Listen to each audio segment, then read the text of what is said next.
ازيكم عاملين ايه؟ الفيديو ده مهم جدا لاي حد رايح يشتري او يبيع عربيه مستعمله علشان يتجنب ان هو يقع في اي مشاكل كبيره بعد كده، وتلاقيه بيقول لنفسه بس انا ما كنتش اعرف. وده تكمله لفيديو كنت عملته قبل كده، قدرت اساعد بيه 500,000 شخص، عدد كبير جدا. انا متاكد لو كنت قعدت حياتي كلها بحاول ان انا اساعد الناس ما كنتش قدرت اوصل للعدد الكبير ده. علشان كده الفيديو ده انا عايزه يوصل لمليون واحد، اساعد بيه مليون واحد. علشان كده اي حد انت تعرفه بيبيع عربيته، بيشتري عربيه، ابعت له الفيديو ده، يمكن يفيده، يمكن يلحقه قبل ما يقع في مشكله كبيره وبعد كده يقول لنفسه انا ما كنتش هعرف.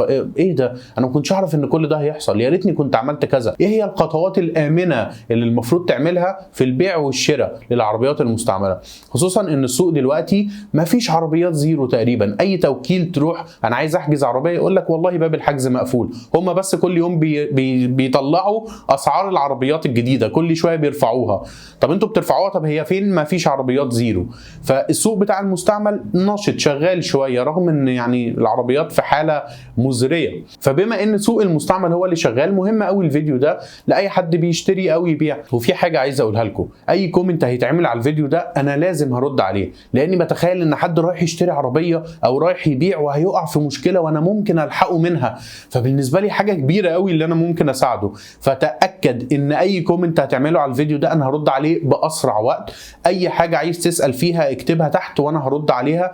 الفيديو ده بالنسبه لي استثناء في الكومنتات، هفضي جزء كبير من وقتي ان انا ما اسيبش كومنت واحد ما ردش عليه وما اشوفوش بنفسي وما اتناقش مع صاحبه عن ايه هي احسن طريقه وامن طريقه للشراء او للبيع في العربيه المستعمله. يلا بينا نبدا، وهنحط نفسنا في الفيديو ده مكان اتنين، البايع والمشتري. هنبدا اول حاجه بالبايع، واول واهم نصيحه اقولها لك، اوعى تبيع عربيتك بتوكيل، بيع بعقد مسجل بس. طيب ليه ما بيعش عربيتي بتوكيل؟ افرض هو المشتري مش هيشتري غير بتوكيل، يا اما انا بقى يقول لي تحمل انت ثمن عقد مسجل، يبقى ما تبيعلوش او تتحمل ثمن عقد مسجل لو ده يسمح من ثمن العربيه. طيب ليه؟ تعالوا الاول نشوف ايه هو التوكيل. التوكيل هو ورقه رسميه بتروح تعملها في الشعر العقاري، بتوكل غيرك ببيع وشراء العربيه والتعامل مع المرور فيها، ان هو يبيع لنفسه او يبيع للغير ويقبض فلوس العربيه ويتعامل مع المرور. وكنا قبل كده بنقول لو هتبيع بتوكيل اقفله. يعني ايه اقفل التوكيل؟ يعني خلي اللي اشترى منك العربيه ما ينفعش ان هو يجدد لنفسه تاني بعد ما الرخصه تنتهي. يعني الرخصه فيها سنه، السنه انتهت، هو ما ينفعش يجدد، لازم يروح ينقل ملكيه لنفسه وخلاص يجدد لنفسه باسمه. طيب دلوقتي انا بقول لك اوعى تبيع بتوكيل اصلا. ليه ما بيعش بتوكيل؟ لانه لا يعتد بالتوكيل في نقل الملكيه. التوكيل مش معناه ان العربيه ما بقتش بتاعتك، لا، العربيه لسه بتاعتك والعربيه لسه باسمك على الاوراق الرسميه، انت بس اديت له العربيه وعملت له توكيل بالتصرف فيها، انما العربيه باسمك انت. ايه المشكله ان العربيه لسه باسمي؟ لا، التوكيل ليه مشاكل، واكبر مشكله دلوقتي انك تبقى ماشي في امان الله مفيش اي حاجه، تقابل كمين مباحث مثلا فبيكشفوا على البطاقه بتاعتك، مسافر بره مصر، مسافر هنا جوه مصر دهب مثلا، بيكشفوا على البطاقه عادي، تديهم البطاقه بتاعت سيادتك، تلاقيهم بيقولوا لك انت عليك قضيه وواخد فيها حكم حبس كمان. يا نهار ابيض، قضيه ايه يا جماعه؟ يقولوا لك لا ده انت عليك قضيه تبديد لوحات، والقضيه دي انت واخد فيها حكم حبس ولازم تيجي معانا عشان تعمل معارضه. طبعا انت شخص محترم مالكش في الكلام ده كله، انا قضيه ايه؟ ده للاسف بسبب العربيه اللي انت بعتها من سنه بتوكيل، وصاحب العربيه اللي انت بعتها له ما جددش ترخيص العربيه وما دفعش الضريبه اللي عليها، فاتعمل لسيادتك انت قضيه تبديد لوحات، لان العربيه باسمك انت.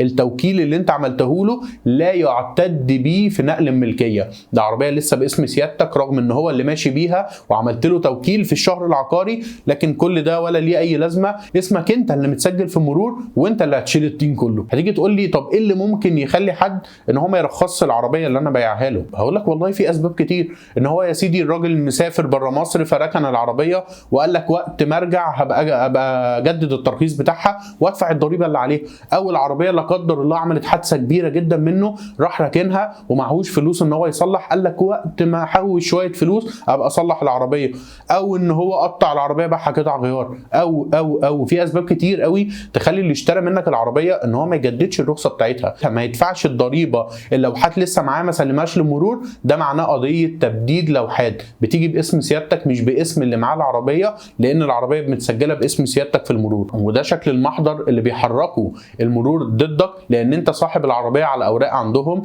وطبعا المحضر بعد كده بياخد رقم قضيه وبيتحكم فيها بالحبس جنحه، وطبعا انت لا بيك ولا عليك ولا تعرف اي حاجه، وبتتفاجئ بالموضوع وانت بتخلص ورق وانت بتكشف على بطاقتك وبتبقى مش عارف ايه قضيه التبديد دي، انا عملت ايه؟ طيب ايه هي قضيه تبديد اللوحات باختصار؟ الاصل ان اللوحات المعدنيه اللي موجوده على عربيتك بتاعه المرور، وانت بتاخدها تحطها على عربيتك، مقابل ده بتدفع ضرائب ورسوم سنويه. طب لو حابب ان انت توقف ترخيص العربيه بتاعتك لازم تسلم اللوحات دي للمرور لانها بتاعتهم، وتوقف الترخيص بتاع عربيتك خالص. طيب انت دلوقتي اللوحات معاك ما سلمتهاش وما بتدفعش الضريبه وما بتجددش الرخصه، هنا تيجي قضيه التبديد. وده لان اللوحات موجوده على عربيتك على سبيل الامانه، ومعنى انك ما جددتش ترخيص العربيه يعني انت مبدد للوحات المعدنيه دي. قضيه التبديد جنحه وبتاخد فيها حكم حبس. طيب خد المفاجاه الكبيره بقى، انا اعرف ناس محامين قدموا التوكيل، توكيل مش عقد، اللي بيثبت بيع العربيه في الشهر العقاري للمحكمه، والمحكمه رفضت ان هي تاخد التوكيل ده كاثبات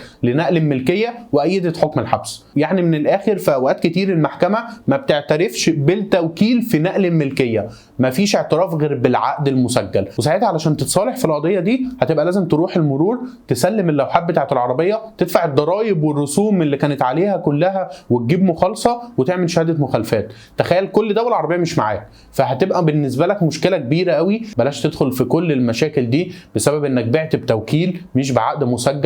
لو انت بتبيع عربيتك المستعمله بيع بعقد مسجل فقط لا غير، لا غنى عن العقد المسجل. واعمل حاجتين، خد صوره بطاقه المشتري وصوره من العقد المسجل بعد ما يخلص، خليهم معاك للامان فقط، يبقى انت كده في السليم. عايز تبقى بقى جامد قوي ومفيش مشكله بعد كده، كتب المشتري على اقرار بساعته وتاريخه ان هو خد العربيه استلمها منك في تاريخ كذا الساعه كذا يوم كذا، وان هو مسؤول عنها كافه المسؤوليات الجنائيه والمدنيه. انت كده في الامان، مفيش اي مشكله عليك. يكفي اقول لك ان كنت ببيع ميتسوبيشي اكليبس كانت 2018.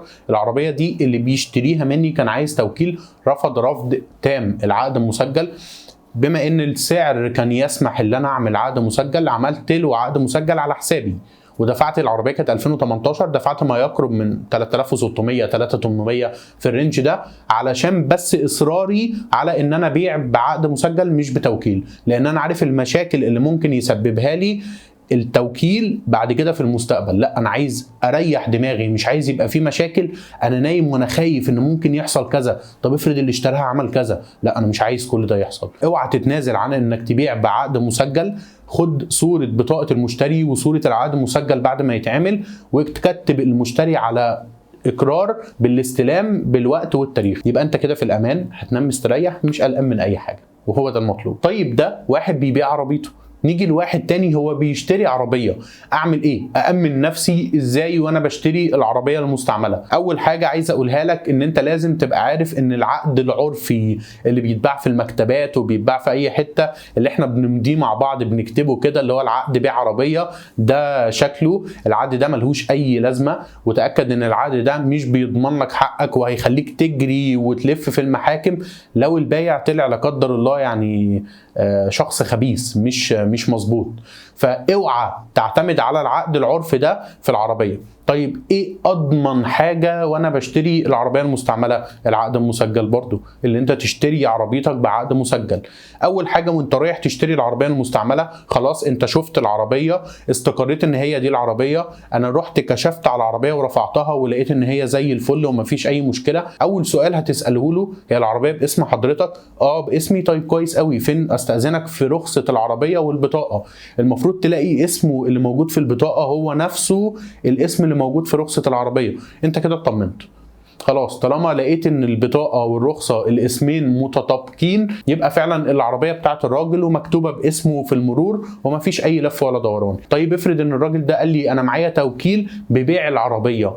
توكيل ببيع العربيه يبقى لازم يبقى معاه التوكيل نفسه. يبقى انت برضو لازم تشوف تحط التوكيل قدامك وتحط بطاقه الراجل قدامك وتحط رخصه العربيه.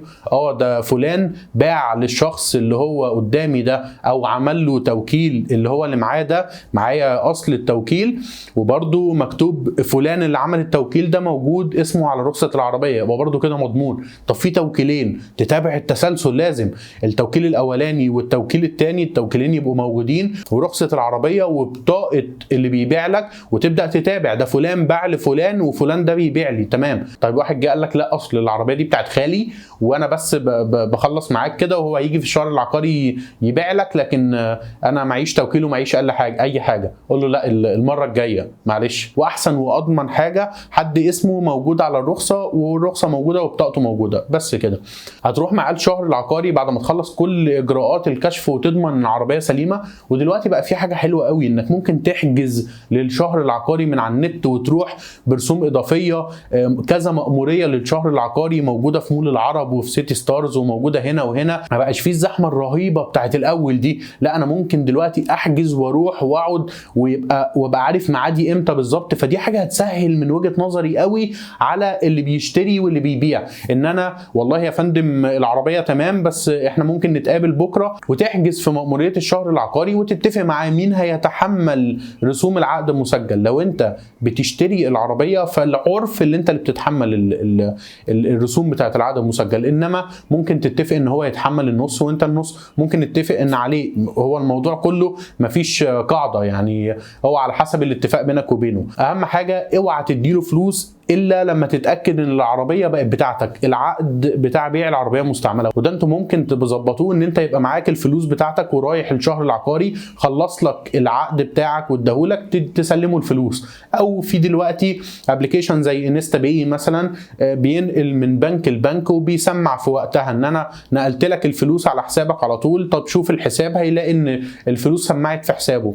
ايا يكن المهم اوعى تدي فرصه لحد ان هو يضحك عليك، ان هو ينصب عليك، ان هو يقول لك بس هات الفلوس واسجل لك بكره وبكره ما يجيش. ان هو تعالى نكتب عقد مسجل وربنا يسهل وتلاقيه بيقول لك الله ده انا جالي في العربيه زياده 10000 جنيه يا راجل. فبلاش تبقى ضحيه لحد ما عندهوش ضمير. خليك واعي. العقد المسجل يعتبر بمثابه نقل ملكيه رسميه على الاوراق. فانت خلاص طالما عملت عقد مسجل للعربيه فانت كده نقلت الملكيه كامله للعربيه، لكن لسه ما اتنقلتش في المرور. انما طالما معاك العقد نفسه المسجل يبقى انت كده في الامان. هتروح المرور هتنقل ملكيه عربيتك بكل سهوله، حتى لو كان المرور ده غير مرور العربيه. هتروح في وقت الفحص بتاع العربيه اللي موجود على الرخصه تشتري ملف ترخيص وتفحص العربيه ويرفع لك البصمه، وتروح المرور بتاع العربيه اللي هو بقى كان بتاع الراجل اللي باع لك تطابق البصمه، لان هم بيطلعوا ملف العربيه من عندهم وبيطبقوا لك البصمه اللي المهندس رفعها من المرور بتاعك، وترجع المرور بتاعك تاني تكمل اجراءاتك عادي جدا وتاخد الرخصه الجديده مكتوب فيها اسمك. وخلاص كده انت نقلت ملكيه شهر عقاري ونقلت ملكيه مرور ومفيش اي حد ليه حاجه عندك. والملف بتاع العربيه اللي موجود في المرور التاني هيجي لك لوحده خلال شهرين 3 ايا يكن، هيجي لك لوحده على المرور بتاعك وخلاص يبقى موجود في المرور بتاعك.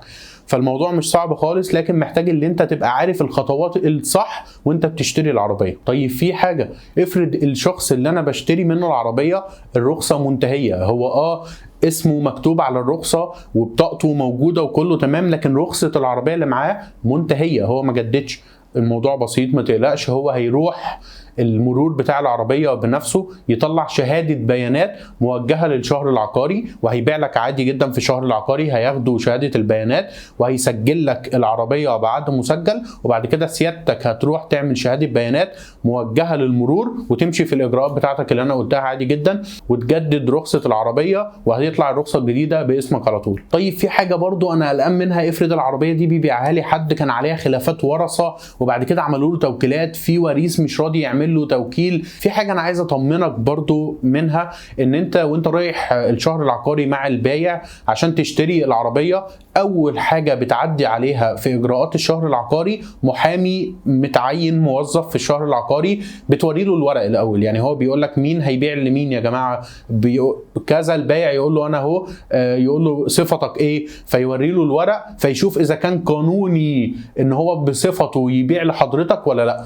يعني هو الراجل اصلا شغلته ان هو يشوف هل اصلا الشخص اللي بيبيع يحق له البيع او لا، بس كده. فاطمن من النقطه دي. لو حد ملهوش صفه ان هو يبيع لك، الشهر العقاري اصلا هيوقفه، هيصده ويقول له انت مالكش حق البيع، او انت لازم تجيب الامضه بتاعت كذا، انت لازم تجيب توكيل من كذا. واخيرا وقبل ما اختم الفيديو بتاعنا هقول تاني، اي حد عنده اي سؤال يخص الموضوع اللي اتكلمنا عنه في الفيديو ده يكتبه لي في الكومنتات، هتناقش معاه فيه. مش هسيب سؤال واحد مش هرد عليه، لعل وعسى افيد حد هو رايح يشتري او رايح يبيع، الحقه قبل ما ممكن ان هو يقع في مشكله.